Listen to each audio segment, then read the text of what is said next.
안녕하세요. 이번 시간에는 챕터 5 서포터 벡터 머신에 대해서 알아보겠습니다. 서포터 벡터 머신을 간단히 말하면은 분류기 중에 한 종류라고 생각하시면 되고 이진 분류, 그 0과 1을 구분하는 분류기라고 알고 계시면 될 것 같습니다. 자, 그래서 왼쪽 그림을 보시면은 노란색 점들과 보라색 점이 있죠. 그래서 노란색 점과 보라색 점을 분류한 그런 결정 경계 디시전 바운더리를 그려야 될 텐데 이 그리는 문제를 이제 생각을 해보면은 예를 들어서 이렇게 뭐 선을 그리면 이렇게 그을 수도 있겠고 이렇게 그을 수도 있겠고 이렇게 그을 수도 있겠고 그냥 데이터가 나눠지는 선을 그리려면 무한대로 많습니다. 그렇다면은 이렇게 여러 가지 선들 중에서 어떤 선이 제일 좋은 선인가를 정해야 되는데 이제 그 정하는 방법이 이제 다음 페이지에 나오는 마진을 도입해서 그 결정 경계를 그어주게 되는 것입니다. 그래서 마진을 도입해서 그리면 왼쪽 그림과 같이 파란 색깔 선이 이렇게 그려지고요. 자, 그럼 마진이란 무엇일까요? 그래서 마진이란 결정 경계에서 가장 가까이 있는 점과의 거리입니다. 그래서 서포트 벡터 머신은 여기 가장 가까이에 있는 점과의 거리 마진을 최대화 해주는 겁니다. 그래서 마진을 좀 마진이라고도 하고 마진 거리라고 하던데 마진 거리를 최대화 시켜주는 디시전 바운드리를 찾으면은 그것이 이제 서포터 벡터 머신이 되는 것입니다. 그래서 이제 제가 파이썬 코드로 구현을 해볼 건데요. 저 데이터는 아이리스 데이터를 썼고요. 독립 변수에는 세탈 랭스, 세탈 위스, 페탈 랭스, 페탈 위스 이렇게 네 가지의 독립 변수가 있고 종속 변수에는 세 개의 범주로 이루어진 세토사, 버지컬러, 버지니카 이렇게 세 가지 범주가 있습니다. 그래서 저는 시각화를 하기 위해서는 x 독립 변수를 여기 페탈 랭스랑 x1, x2가 되겠죠. 페탈 랭스랑 페탈 위스만 썼고요. 그리고 위에 코드에서 보시면은 세토사인지 아닌지 판별하는 이진 분류일기를 만들어야 되니까 세토사인지 아닌지를 분류하기 위해서 위와 같이 코드를 이렇게 짜줬습니다. 그래서 보시면은 원래는 이렇게 세토사 벌지 컬러 이렇게 있었는데 1과 0으로 바뀐 것을 확인할 수가 있죠. 그렇게 해서 그래프를 그려보시면은 이렇게 왼쪽과 오른쪽으로 점이 나눠지게 됩니다. 그래서 서포터 벡터 머신은 사용하는 방법은 쉽습니다. 사이킷런에서 서포터 벡터 머신에서 SVC입니다. 이게 무엇이냐면은 서포터 벡터 머신 클래시파이어라는 의미인데 여기서 이제 리니어 커널은 리니어 그리고 C는 10 제가 이 두 개 좀 이따 설명해 드리겠습니다. 그렇게 해서 이렇게 세팅을 해 놓고 이제 모델.pit을 해서 x와 y 값을 넣어주면은 학습이 완료가 됩니다. 그래서 선형 분류기니까 당연히 인터셉트와 코에피션트가 존재하겠죠. 그래서 찍어보면은 이렇게 3.78, 1. 마이너스 1.92, 마이너스 0.82가 나옵니다. 근데 저희가 이제 그래프로 그려볼 건데 이 식을 이제 표현을 하면은 이렇게 됩니다. 3.78 더하기 마이너스 1.92 x1 마이너스 0.82 x2는요. 저희가 원래 그래프를 그리면 y는 ax 플러스 b라는 그런 형태로 만들어야 되겠죠. 그러니까 여기는 y2고 x2고 x1이 되겠죠. 그래서 지금 a 더하기 bx 더하기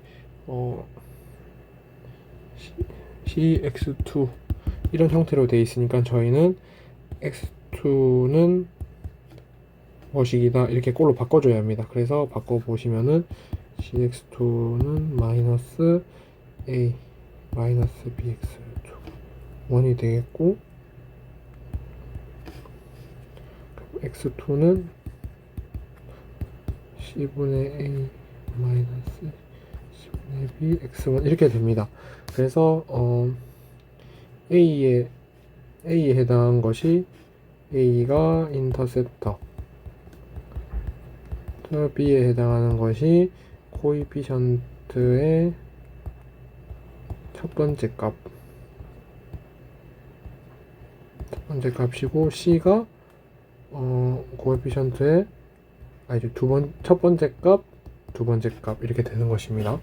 그래서 제가 x2는 뭐라고 했죠? 마이너스 c분의 a 마이너스 c분의 b x1이라고 했죠. 그래서 이렇게 인터셉터는 마이너스 c분의 a, 그리고 코이피션트는 마이너스 c분의 b, 이렇게 인터셉터와 코이피션을 다시 정한 후에 이제 식을 표현하면은 이렇게 됩니다. 그래서 결론은 x2는 4.6 마이너스 플러스가 되겠죠. 플러스 1.57 x1 이렇게 식이 나타내지는 것입니다. 그래서 다시 보시면은 x1의 이제 페탈 랭스와 페탈 랭스, 이게 민스와 맥스 값, 이게 x1이죠. x1. 그래서 x1의 이제 그 범위에 해당하는 것을 50 분할해가지고 나눠준 후 거기에 이제 x2에 해당하는 값을 위에 구했던 인터셉트와 코에피션트를 곱해서 넣어줍니다. 그래서 이제 저희가 스캐터를 찍고 플러스 그려보면 이렇게 오른쪽과 같이 선이 그려지는 것을 확인할 수가 있습니다. 그래서 그 마진거리도 같이 있는 점선으로 표현하고 싶으시다면은 왼쪽 코드를 참고해 주시면 되겠고요. 그래서 저희가 처음에는 제가 디시전 바운드리 결정 경계라고 했지만은 2차원 그래프 상에서는 이렇게 선으로 표시가 되고, 3차원 공간에서는 이렇게 평면으로 표현이 됩니다. 그래서 독립 변수의 개수가 늘어갈수록 평면, 또 이제 4차원에서는 이제 표현을 할 수가 없게 되죠. 그래서 저희는 이제 디시전 바운더리를 하이퍼플레인이라고, 초평면이라고 부르게 되는 것입니다. 그래서 맨 첫 번째 경우처럼 이제 데이터가 겹치지 않는 경우에는 그냥 하이퍼플레인을 결정할 때는 마진 거리가 최대가 되는 그런 하이퍼플레인을 그리면 됐었는데, 이렇게 데이터가 겹치는 경우에는 어떻게 해야 할까요? 어떻게 하냐면은 마진 오류라는 개념을 도입할 것입니다. 마진 오류란 샘플이 하이퍼플레인에서 마진 거리 사이에 있거나 아니면 그 밖에 있는 경우를 말합니다. 그래서 오른쪽 그림과 같이 보시면은 이렇게 마진 거리 사이에 데이터들이 들어와 있는 것을 확인할 수 있죠. 이러한 경우를 마진 오류라고 합니다. 그래서 마진 오류가 없다면은 하드 마진 분류라고 말을 하고요. 마진 오류가 있으면은 소프트 마진 분류라고 저희가 말을 합니다. 그래서 보시면은 오른쪽 그림, 왼쪽 그림 다 소프트 마진 분류인데요. 데이터가 겹치면 어쩔 수 없이 소프트 마진 분류를 해야 됩니다. 그런데 제가 위에서 말한 C값 있죠, C값. 그래서 C값이 클수록 이 마진 거리는 줄어들고, C값이 줄어들수록 마진 거리는 넓어진다고 생각하시면 되겠습니다. 그래서 저희가 서포터 벡터 머신에서 모델 정의해 줄 때 C에서 물음표 있는 부분에 숫자를 자유제조를 바꾸시면은 이렇게 마진 거리가 달라지는 것을 확인을 할 수가 있습니다. 자, 그렇다면은 이렇게 데이터가 겹쳐 있는 경우가 아니라 이렇게 1에 해당하는 데이터들이 0을 아예 감싸버리면 어떻게 될까요? 그러면 여기서 이게 x, y겠죠? 감싸버리면 어떻게 해야 되냐면 저희가 차원을 늘려줄 겁니다. 그래서 원래는 이게 독립변수 x가 1차원이었다면은 독립변수 x를 x1, x2로 차원을 늘려주는 겁니다. 그리고 x2는 x1의 제곱 이렇게 표현을 하는 것이죠. 그래서 보시면은 원래는 이렇게 마이너스 4, 마이너스 3, 마이너스 이렇게 들어가 있었다면은 16, 9, 4 이런 식으로 해가지고 이렇게 스캐터가 바뀌는 것을 확인할 수가 있고요. 그러면 결정 경계를 이렇게 그으면 되겠죠. 하이퍼플레인을 그렇게 해서 차원을 늘린 후에 서포트 벡터 머신 클래시파이어를 실행하면 이렇게 선처럼 됩니다. 자, 그래서 방금은 저희가 원래 x에서 x 제곱으로 만들어졌죠. 그래서 제가 방금 사용한 방법은 다항식 커널이라고 표현을 합니다. 그래서 커널이란 개념이 나오는데 커널이 뭐냐면 차원을 늘려주는 함수다 라고 생각을 하시면 될 것 같습니다. 그래서 차원을 늘리는데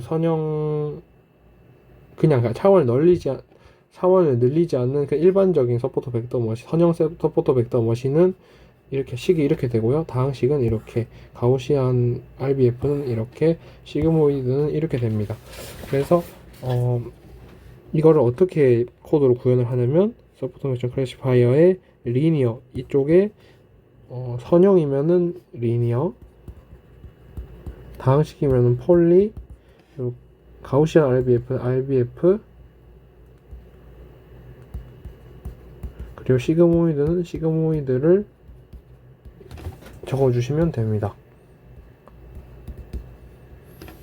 그래서 이렇게 차원을 늘려서 데이터가 이렇게 포함되어 있거나 아예 겹치는 경우에 해결을 이렇게 해주는 겁니다. 그래서 제가 위의 데이터를 다양한 커널을 통해서 구현을 해봤는데요. 보시면은 처음으로 일반적인 리니어 커널을 이용하면 이렇게 왼쪽 위처럼 이렇게 표현이 됩니다. 이렇게. 그리고 즉 다항식 커널을 사용하면은 결정경계가 조금 휜 것을 확인할 수가 있겠죠. 그리고 세 번째는 RBF 커널을 보면은 폴리 커널과는 다르게 RBF 커널이 이렇게 반대 방향으로 휜 것을 확인할 수가 있고, 그리고 이제 그 마진 거리는 이렇게 특이하게 나온 것을 확인할 수가 있습니다. 그리고 마지막으로 이제 시그모이드를 보시면은 이렇게 하이퍼플레인과 마진이 겹쳐져 있는 것을 확인할 수가 있죠. 마진과의 거리를 끈 점선과. 그래서 데이터를 보시고 여러 가지 커널을 사용하신 후에 이렇게 시각화를 했을 때 시그모이드는 쓰면 안 되겠다 해서 시그모이드는 쓰지 말고, 그리고 커널을 보시면은 다항식 커널이랑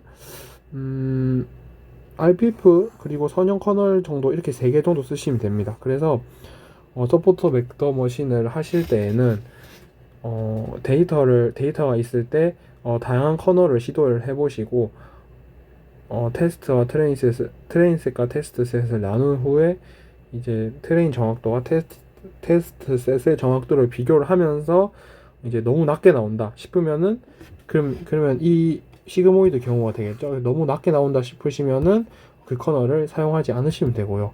그리고 만약 그 커널을 사용했는데 잘 됐다, 오버피팅도 나지 않고 언더피팅도 나지 않고 뭐 결과가 준수하다면 그 커널을 쓰시면 되겠습니다. 그래서 다음은 SVR이라고 이제 서포터 벡터 머신 획인데 서포터 벡터 머신 클래시파이어, 그러니까 분류할 때는 개념이 이렇게 됐었죠. 마진거리, 즉 초평면과 가장 가까이에 있는 데이터와의 거리, 즉 마진거리 안에 데이터가 없을수록 좋습니다.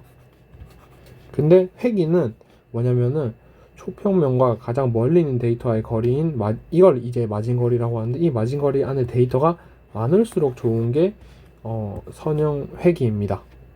선형 회기가 아니라 서포터 벡터 머신 회기입니다. 그래서 그림을 보시면은 이렇게 서포터 벡터 머신 클래시파이어는 이 안에 데이터가 없을수록 좋고요. 그리고 서포터 벡터 머신 회기는 이 안에 있는 데이터가 많을수록 좋습니다.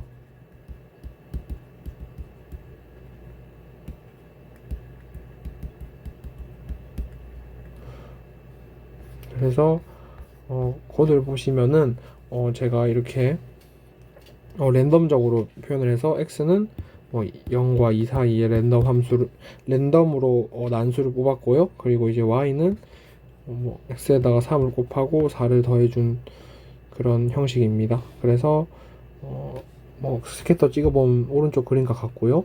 그리면은 이렇게 돼서 이렇게 되겠죠. 자, 그래서 왼쪽 코드를 보시면은 이제 SVC가 아닌 SVR하고 커널을 리니어, 그리고 입실론이란 개념이 나옵니다. 여기서 입실론이 뭐냐면 이 사이에 있는 거리를 입실론이라고 생각해 주시면 될 것 같습니다. 그래서 입실론을 3으로 줬을 때는 3으로 세팅을 하고 그림을 그려보면은 이렇게 나오고요. 오른쪽 그림과 같이 나오고, 제가 그래서 입실론을 15로 뒀을 때는 왼쪽 그림과 같이 나오고, 입실론을 1로 뒀을 때는 오른쪽 그림과 같이 나옵니다. 즉 무엇이냐면 입실론을 크게 두면 좋습니다. 왜냐하면 모든 데이터를 수용할 수 있기 때문에. 하지만 왼쪽 그림과 같이 나오게 됩니다. 그래서 그렇다고 그러면은 입실론을 너무 작게 두면은 오른쪽 그림과 같이 나오게 되고, 이렇게 조금 멀리 있는 데이터들은 포함을 하지 못하게 되는 것입니다. 그래서 입실론을 적당히 잡아주는 것이 서포터 벡터 머신 회기에는 중요한 포인트다라고 알고 계시면 될 것 같습니다.